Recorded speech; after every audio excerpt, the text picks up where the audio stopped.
महात्मा बुद्ध, जब आपको मालूम है वो सिद्धार्थ थे, वो जब बिहार आए तो वो जो है महात्मा बुद्ध हो गए। एक तो ये जो इलाका है जहाँ से हमारी भारत जोड़ो न्याय यात्रा निकल रही है, इसके बारे में आप सब जानते हैं, यहीं के हैं आप।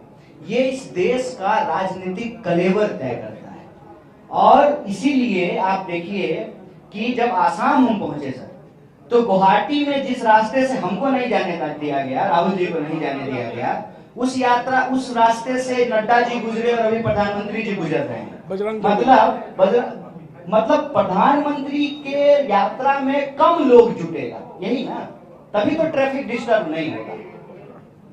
क्या तर्क दिया गया कि ट्रैफिक डिस्टर्ब हो जाएगा, लोग जुट जाएंगे तो ट्रैफिक डिस्टर्ब हो जाएगा। मतलब प्रधानमंत्री की यात्रा में लोग नहीं आएंगे, प्रधानमंत्री को कोई देखने नहीं आएगा, ट्रैफिक डिस्टर्ब नहीं होगा, इसीलिए उनको जाने दिया जा रहा है, हमको नहीं जाने दिया गया। और मणिपुर में जब यात्रा शुरू हुई तो जहां सबकी रैली होती है वहीं हमारी भी रैली होनी थी, उसका परमिशन कैंसिल कर दिया गया। गुवाहाटी में जो मेन रास्ता है वहां से इंटर नहीं करने दिया गया। जब बंगाल आए, ठीक है, तो खूब हवा दिया गया कि टीएमसी और कांग्रेस की लड़ाई हो गई। अरे ये कौन सी नई बात है? राजनीति में वाद विवाद होते रहता है, लेकिन मीडिया में इसको क्यों इतना हवा दिया जा रहा है? मतलब झारखंड में बोकारो में प्रेस कॉन्फ्रेंस कर रहे हैं, यहां भी ममता जी के ऊपर सवाल पूछा जा रहा है। क्यों?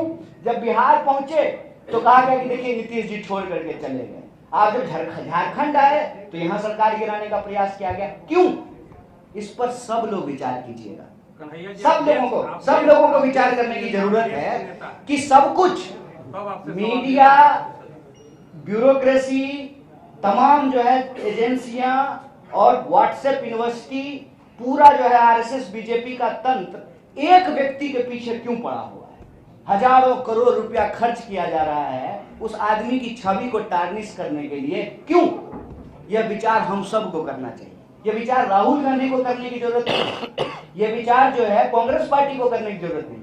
यह विचार इस देश को 140 करोड़ लोगों को करने की जरूरत है कि आखिर इस इंसान के पीछे सब कुछ क्यों पड़ा हुआ, सब हाथ धो करके उसके पीछे क्यों पड़े हुए, वो कौन सा सवाल उठा रहे हैं जिससे इतनी घबराहट है? आपको पता है, वो समझ गए हैं कि देश को कैसे दोस्त के हाथ में गिरवी रखा जा रहा है। वो समझ गए हैं कि जो आजादी हमने अंग्रेजों से ली, जो देश हमने बनाया, उसको कैसे बेचा जा रहा है।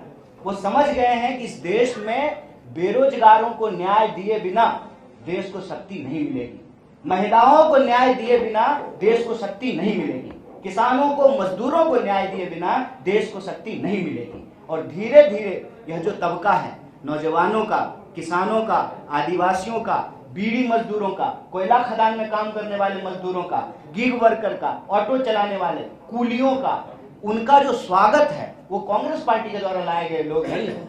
जब हम कटिहार से गुजर रहे थे तो कूलियों का एक जत्था आकर के राहुल जी से मिलने के लिए आया, बीड़ी मजदूर आए, किसान आए, नौजवान आए, अग्निपथ की तैयारी करने वाले जवान आए जो दौड़ते हैं सुबह सुबह आकर के, क्योंकि उन सब के अंदर यह भरोसा पैदा हो रहा है कि हमारे लिए अगर कोई बोल सकता है, हमारे लिए कोई लड़ सकता है, यह जो लूट चल रही है देश में, जो अन्याय हो रहा है गरीबों के साथ, उस व्यक्ति का नाम राहुल गांधी है। इसी से घबरा करके, इन्होंने बहुत ठीक कहा, राहुल गांधी की जहां भी होती है आहट, भाजपा में जबरदस्त मच जाती है घबराहट। और उस घबराहट को डिफ्लेक्ट करने के लिए, डाइवर्ट करने के लिए ये जरूरी है कि बिना बात का विवाद किया जाए। तो हम आपके माध्यम से देश की जनता को कहना चाहते हैं, राहुल गांधी उस परिवार से ताल्लुक रखते हैं जो इस देश को आज़ादी दिलाए हैं, इस देश को बनाने में भूमिका निभाई है और इस देश को बचाने में अपनी भूमिका जरूर निभाएंगे।